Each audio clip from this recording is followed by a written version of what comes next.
address regarding COVID-19. Mr. Chair, if I may, Yes. at the request of myself and to connect with at least a part of the Delaware County 5 supervisors, want to welcome you and the wonderful group you brought. We have some distinguished guests here. They're going to make about a 15-minute, maybe 20-minute presentation. They're going to have questions. And we just want to give you a huge welcome. Thanks for making the hour drive up. And we know that Curry County is your favorite county other than Del Norte. Thanks for coming up today. Great to see you again. Thank you, Vice Chair Court Boyce, Chairman Pash, Commissioner Gold. Thank you for the invitation. I am the District 1 Supervisor for Del Norte County, but I'm here as a private citizen, and I want to make that very clear. I'm not up here as the designee from our Board of Supervisors. So I want to officially and publicly thank Curry County for the courageous move it took in opening up your economy last Friday, May 15th. I also want to commend you under enormous pressure to do the right thing and open up your county under the current crisis that we're in. And that was the first part of my purpose of being here. I've also brought with me a cross-section of some of our businesses in Del Norte County who wish to likewise congratulate the Board of Commissioners, and also to ask questions about how your rollout is going, how many cases you have. We've recently had a spike in the number of cases. I might add all unhospitalized, all of them unhospitalized. I think we're 13 now. And many of them are coming on and then within 72 hours are being discharged. We have one current case at Pelican Bay State Prison. It's a corrections officer. We don't know how he contracted the virus, but he is at home recuperating. And of course, the good news is no deaths. So what I'd like to do is, without taking any additional time personally, there are a lot of questions here. I would like to bring in some of our people who are standing in the hall who would like to make comments and ask you specific questions about your rollout. Thank you. Thank you, sir. I'd like to introduce at this time Tony Barnes, who is Tab Associates. He's a major commercial property owner in Crescent City, and in Oregon, Lincoln City. He has a vested interest in watching our community grow, and he's also looking for a place to have a dine-in sitting to have lunch one day in Del Norte County. Apparently, we have to come up to Curry County to do that at this point. So, Mr. Barnes, the microphone is yours. Thank you, sir. The border doesn't stop. In California, in Sacramento, Crescent City, we're a real estate holding company, for your information, for the background. We have holdings in Curry County, Douglas County, and Lincoln County in Oregon also. So we are operating in both California and Oregon, and I have offices in both California and Oregon. I'm here to, first of all, congratulations on your rollout and your reopening. I have people from California right now that are up in Lincoln City, and so I'll be talking to them later today to get their perspective on how they think that is going. I'm here for two reasons. Number one, we're sister communities, and I know Roger Gitlin said that he is here as a private member of the community, but we're close. I would like to see a closer cooperation. I think that we can learn from you. I think you folks can learn from us. We share a lot of common interests, so my interest would be, and I will promote it down in California, but my interest would be, I think it could be worthwhile if we could get a good dialogue. Maybe it exists already, I don't know. But perhaps we could get a good dialogue and learn from each other. As you know, we're behind you as far as the reopening down in California. I also come from Sacramento, and I can tell you that that's a different world down there than it is up here in Del Norte County and in Curry County. It's more difficult, to say the least. Small businesses, as you know, are tremendously affected by what is happening right now with this. It is extremely trying. They're being damaged, and I'm sure you all realize that small businesses, and I'm talking really, the people that are really feeling it the most are people that deal with the public, like restaurants, motels, hotels, small retailers, people that are feeling it. I'm sure that we all realize that these people, they're the taxpayers, they're the businesses, they're the ones that keep these communities going. And so, from my perspective, I would just like to, anything and everything that can be done to help these businesses get reopened and reestablished would be great.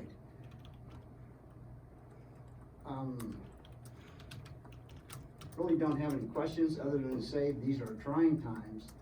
I do business in both areas, so I'm gonna be interested to see what the difference is between California and Oregon. Do you folks have any questions of me as far as a representative of the business community that has the perspective of both states, perhaps? Okay, this is new to all of us. So again, I want to promote good relations between the two counties here. I would like to see us get involved more with you guys, and you guys get involved more with us. And whatever we can do to help the small businesses that are gonna be standing behind me and coming up and speaking. We thank you for your time this morning, and Ed wanted to make an opening statement for us.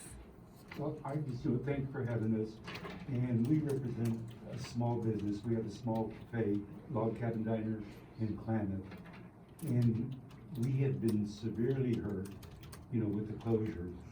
I mean, we depend on monies to meet our other obligations, and my prime concern is the way the governors of both states have not taken into consideration the outlying communities, where up till yesterday or day before, we had 5 cases in Delaware County. And I don't know what they are in Curry County right now, but I really think that the supervisors, the commissioners, ought to put pressure back to the governors. We are a unique area, we're an open area. We cannot be treated like LA or San Francisco. And I'm just asking our board of supervisors and commissioners of work to just take a look at individual areas rather than one item fits all. Anyway, Sherry, you'll do your statement.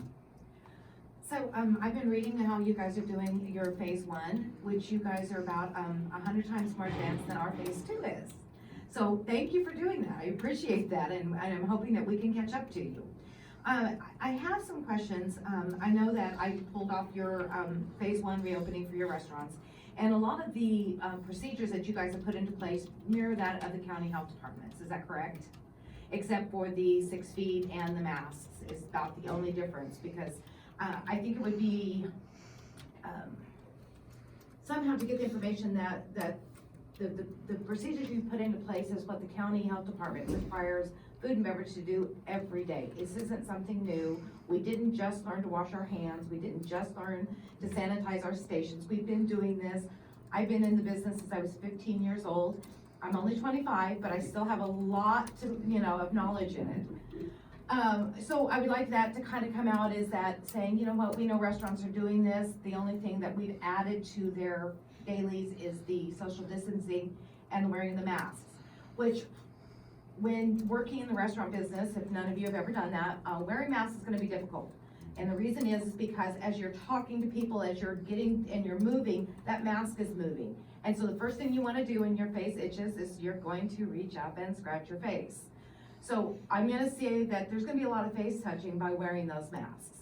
Once again, if you're right in the middle of doing something and you're talking and your face is itching and you're trying not to itch it, you're gonna do all kinds of things. So I'm not sure how effective the mask will be in the long run.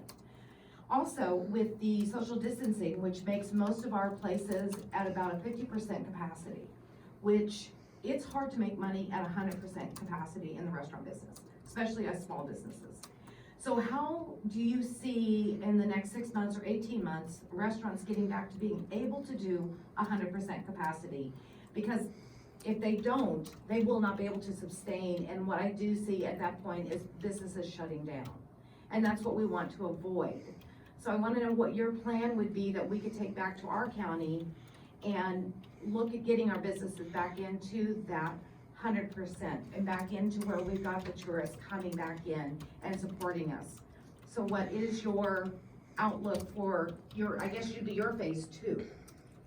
I think a lot of the differences that we have that might mirror Del Norte counties, would be that we have a lot of outdoors, where the cities don't, as was spoken earlier. You know, we're hopeful, I think, that not only will there be antibodies and that, you know, the research that's currently going on right now with this will become more steep and more effective and get more testing on them, as well as a possible vaccine. That's gonna take time, but, you know, what's happening right now in a lot of these laboratories, looks very promising. For me, I see our restaurants returning more to normal quicker, sooner than later.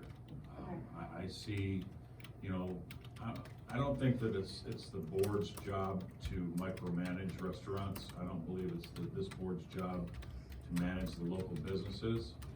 I think that has to do more with the CDC, you know, with our local people that we have here, to look for serious violations. But the economic fallout from this, I have stated here many times, is going to be far worse than COVID-19. And that will be far reaching into the future. To answer your question, we have 5 cases. We had 4, which were all non-symptomatic, and then we just had a new one over the weekend, who was actually a health worker down in Del Norte County. But they happen to reside here, all non-symptomatic, and we have also no deaths as well. So I don't know if the other commissioners wanted to speak on this. Commissioner Gold? Let me just say one thing that possibly you might encourage your supervisors to do. We got with other rural counties and wrote a letter to the governor stating that we should be able to open regionally rural counties before the metro counties, because things are so different. So I would suggest that. Now, as us being able to only open at 50% capacity, bringing back a staff is, right now, is almost no, I mean, thank goodness Ed and I right now are running our restaurant, just the 2 of us, and we're doing it 7 days a week. We don't see that changing at 50% capacity at this point. So we're saying that now, is that going to increase the unemployment? Are they gonna be able to stay on unemployment for the rest, for the rest of the season if we don't move forward in being able to run our restaurants at 100% capacity? What's the economic impact for the employees who in our region do only work seasonally, because we are closed down 4 months, most places are in our area. So 4 months out of the year, they're on unemployment for sure, because there's nothing going. So what do you guys see as your restaurants can't bring back their staff and their unemployment does begin to run out? What is your next plan for that? Can I be along the same line? Can I make a statement? They have this payroll protection plan that comes out that was supposed to be a 1-page, application. We applied for it, but they want 30 supporting documents. Finally, I told them, take it, and we don't need it. So we're doing it ourselves. And our employees are on regular state unemployment, but I'm not gonna jump through any more of their hoops. After 30 pages of supporting documents, I'm done. So, again, the devastation that's going to happen to people that have put up their life savings to open businesses, restaurants, these kind of things that are public service businesses is going to be enormous. And again, I would hope that the governors would look to, sooner than later to get some of these things reopened. I agree with Commissioner Gold's comment. There is power in numbers. If you can somehow get all of, social media is kind of hit and miss. But if you can get local governments and local businesses to all get on board and write a letter of one voice to your governor, I think that could be very, very, very effective. Ms. Milzer, I think, had her hand up next. Well, I just wanted to comment that, you were asking how the board felt about being at 50% capacity in the restaurants. You have to understand, our board did not put those restrictions on the restaurants. Our board did not say they had to be at 50% or that they had to wear masks or anything. And neither did our public health administrator. Okay. So this county did not put those restrictions on their businesses. What we did do is we have a very strong economic development coordinator who sends weekly updates to businesses, and in there has some best management practices or some recommendations for them. So some of them are following that, but it was not mandatory. It is not mandatory in this county. So are you still practicing social distancing then? Is that still something that It's recommended. it's a recommendation? Because that was my other question, is how would you monitor that restaurants are, people don't come in, 12 at a time and say, okay, it's our turn to come in. They come in bunches, or, it's an all or nothing kind of a thing. So I wondered how you were going to monitor that, and how your sheriff department would be handling if they came in and they seen that every table was set down. Commissioner Gold? I was gonna say, we do not have the personnel to monitor people, and you have to get to the point where why would the restaurants do something to harm themselves Exactly. by not taking care of sanitation matters, et cetera, so. Very good. Thank you so much for that. I do appreciate that you guys do see that, our side of it. Thank you for your time. Thank you. As Port-au-Prince owner, and he will address, your commission.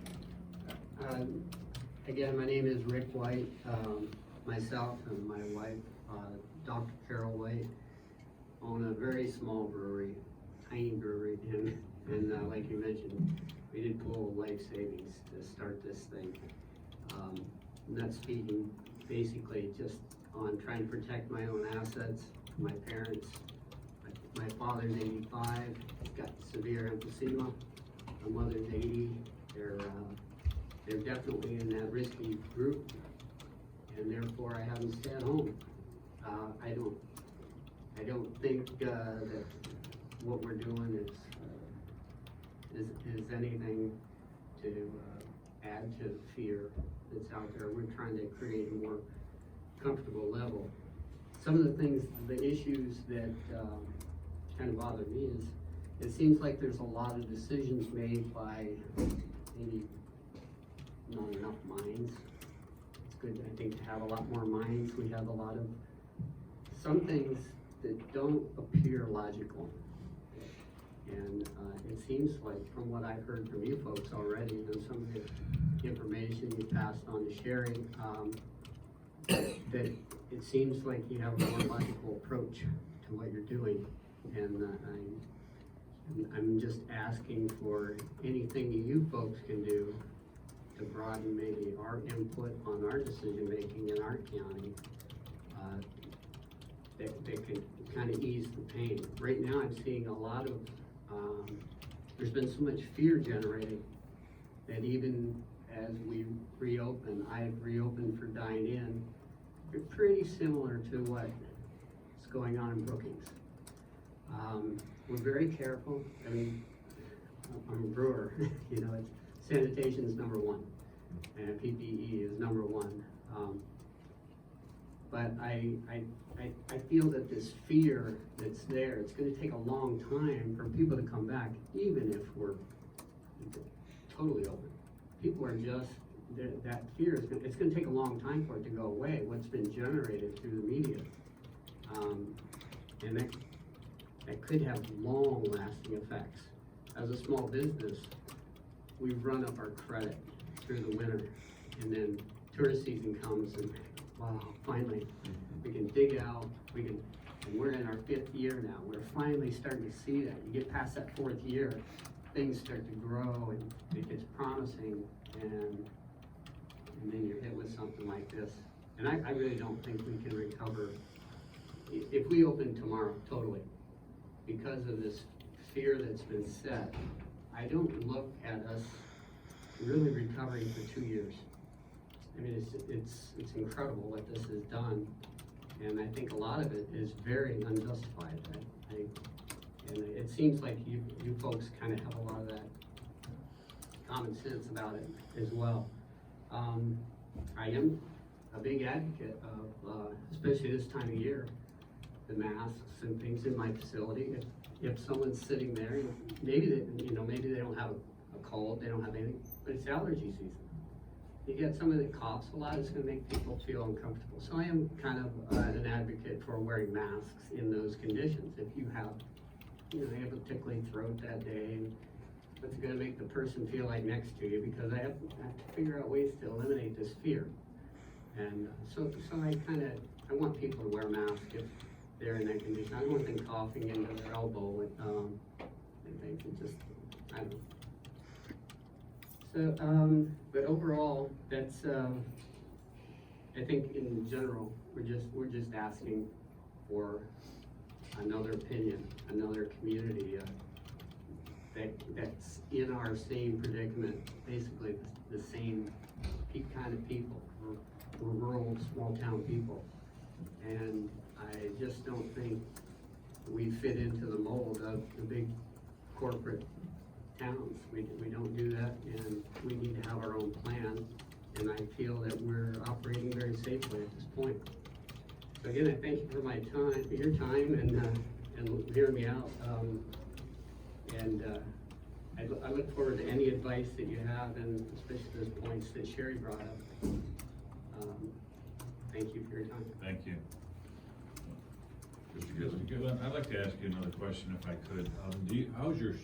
How people down some as well?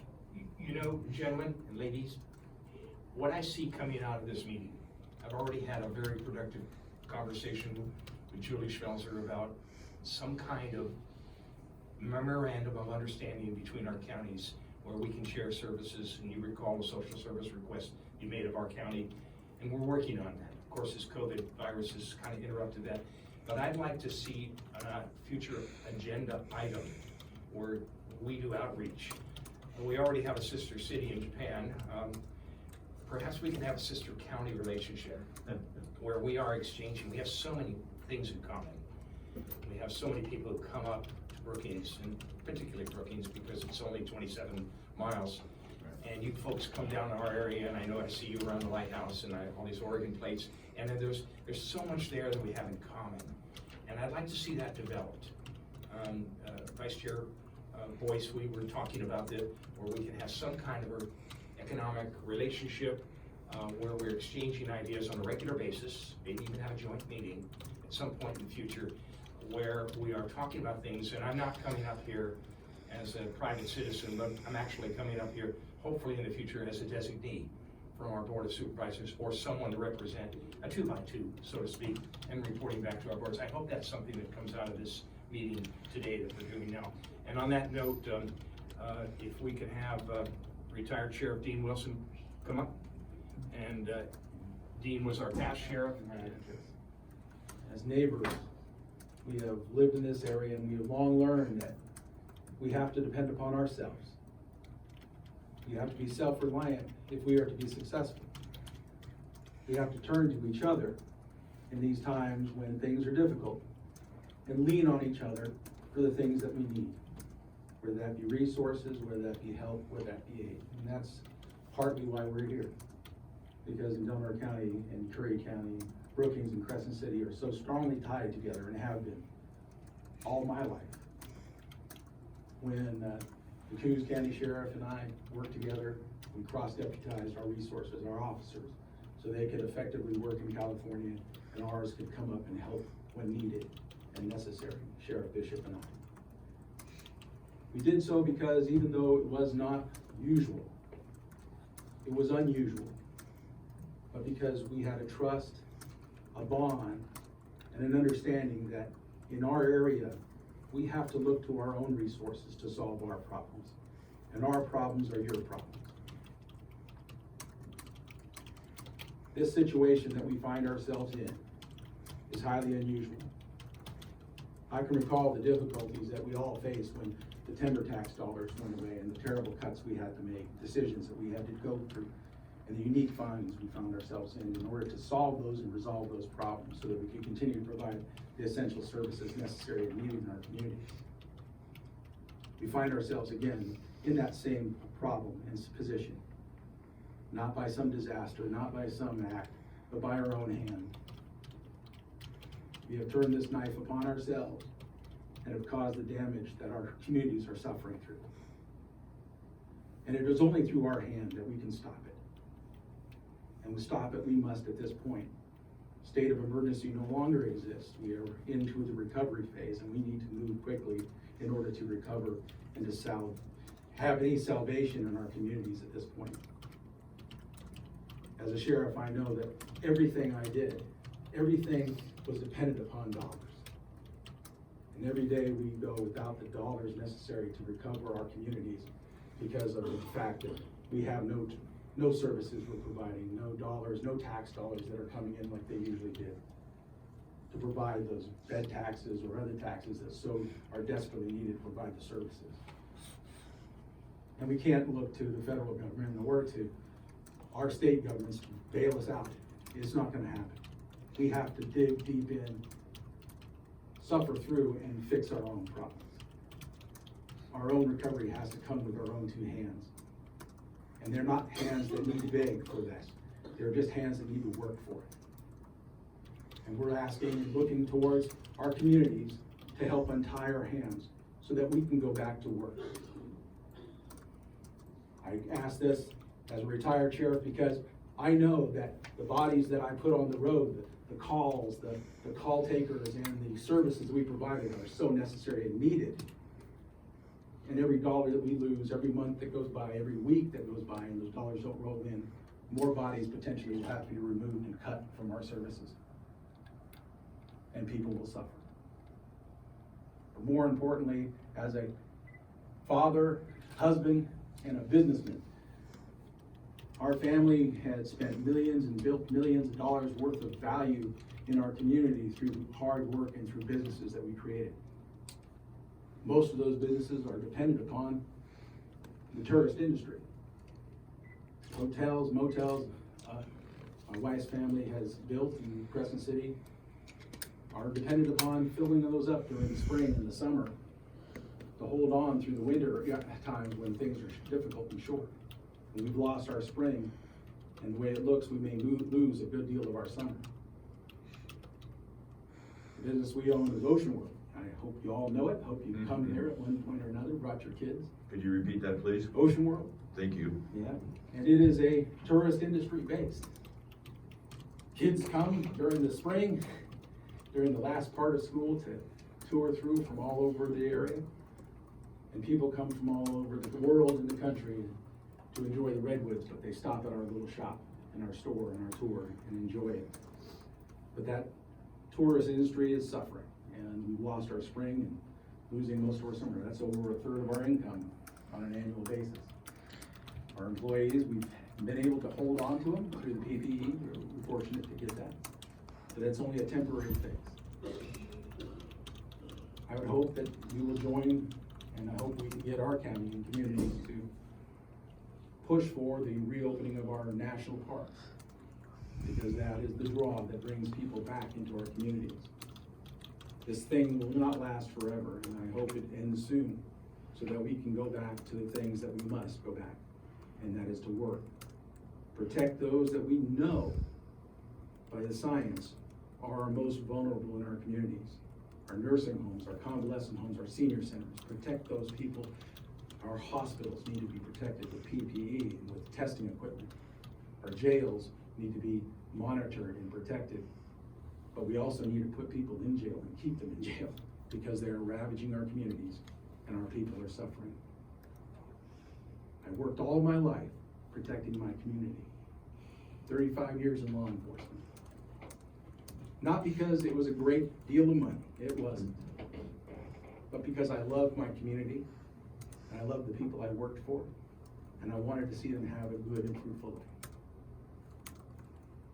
And it is sad for me to say that when government causes the problems, we have to look towards each other to solve those problems and to fix it. And I hope we as a community and as neighbors will work together because we're all in this boat. Thank you. Thank you. Thank you, Sheriff. I'm sorry. We have about 5 minutes. Yeah, we're gonna wrap it up. Okay, thank And you. first of all, I wanna thank you, Chairman Pash, Vice Chair Boyce, Commissioner Gold, for listening to us. And I wanna again take this opportunity to recognize your courage and leadership in setting a standard for which our county can look at and objectively look at how we can safely and responsibly open up our economy, just as Sheriff Wilson just mentioned, so we can salvage part of the summer and be sustaining into the future months. And the effects will be long-term, we know that, and it will be painful. But again, we want to thank you for taking the leading role in this. And at that point, I'm going to look for a dine-in restaurant on this side of the border, which hopefully will be, we'll see on the California side of the border. So again, thank you very much. And is there anyone else out there? I think we're all clear. I just want to say one thing I before you appreciate go. You know, I love having relationships with other counties, other organizations. So your point earlier about the possibility of us forming a relationship as sister counties, I'm sure that this board would overwhelmingly love to do that, so. It will be reported in our Tuesday, May 26th meeting that we were up here. Again, I have to underscore, as a private citizen, not in here as an official capacity, even though I hold the position. I'm here as a private citizen, but I will report out that the importance of developing a sister county relationship is imperative, so that we can answer issues having to do with Operations Director Schmelzer asking for some kind of social service that you've discontinued here, and that we currently have just 27 miles away. So that will be openly looked at, and I'm hoping that it will move in the direction, just as you said, Chairman Pash, that there is a developing and warm relationship between our two counties. We're not competing with one another. Absolutely. We are flourishing with one another. And again, thank you very much. Any other questions? Yes, Commissioner Boyce had something? Thank you, Mr. Chair. Not to take too much time here, but thanks for reaching out last Sunday and the 45-minute conversation we had. All of you made a 2-hour round-trip drive. Can't thank you enough for the spirit that, you know, I've been to Jackson, Josephine, Coos, and Douglas County Board of Commissioners meeting, but I apologize that I haven't got down to your supervisor a meeting to learn and to grow and to connect. And I'm gonna encourage everybody in my county, and I certainly will, to go back and listen to all the people that just spoke. And I was anticipating some eye-opening and some terrific information, but it exceeded my expectations.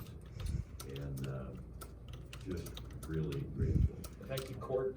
You can rest assured this will not be the last conversation we'll be having. We've taken more than our allotted 15 minutes of time, and for that, we'll politely excuse ourselves. But again, we'll be I want to talking. revert back to one thing, if Sure. I may, Supervisor Gitland. Mhm. And it needs, we owe you a favor. We owe Delaware County a huge favor. During the Checo Bar fire, your people absolutely dropped everything to get our farm animals, horses, etc., to the Delaware County Fairgrounds. And it was, the way the gate was thrown open, benefits to our citizens during that incredibly stressful time. I'd almost forgot that until just a few minutes ago, and I just wanted to extend the gratitude, and we'll gladly be indebted, and we hopefully it's never a fire that we we reverse the gesture, but we want to thank you. That's all I have, and just to again except to say thank you. So noted, and that will be Mr. shared with our board. And again, this is what neighbors do. Thanks. They help very each much. other. Again, Commissioner much Gold. I appreciated. just have one final comment. Sure. I know myself, I worked down in Del Norte County for probably 30 years and lived in Brookings, and there are people who live in Del Norte County who come up to Brookings. Also, I am on the committee that's encouraging the last chance grade to be taken care of, so we are interconnected. And Well, some of you may recall that I came before this board in this room in my capacity as supervisor with former supervisor Chuck Blackburn and well-known realtor Kurt Stremberg, and we came here asking for, and we received a letter of support. This was back in 2013 for an alternate route around last chance grade. And we came into this room and we spoke to you and you responded. Now I see some different faces here that were here from 2014, but the outreach was there, and we're working on last chance grade. Of course, not a speed I'd like it, but that's a road that impacts us all, and coming to and ingressing and egressing our border. So we're going to hopefully move that along, and some time before 2039, we will have the road. Of course, I'm saying that's the announced date, We're pulling for but it. you all know how fast the wheels of government move. Right. We all know that, and it's frustrating. Again, our thanks to you all, and we appreciate your goodwill to you. Thank you, sir.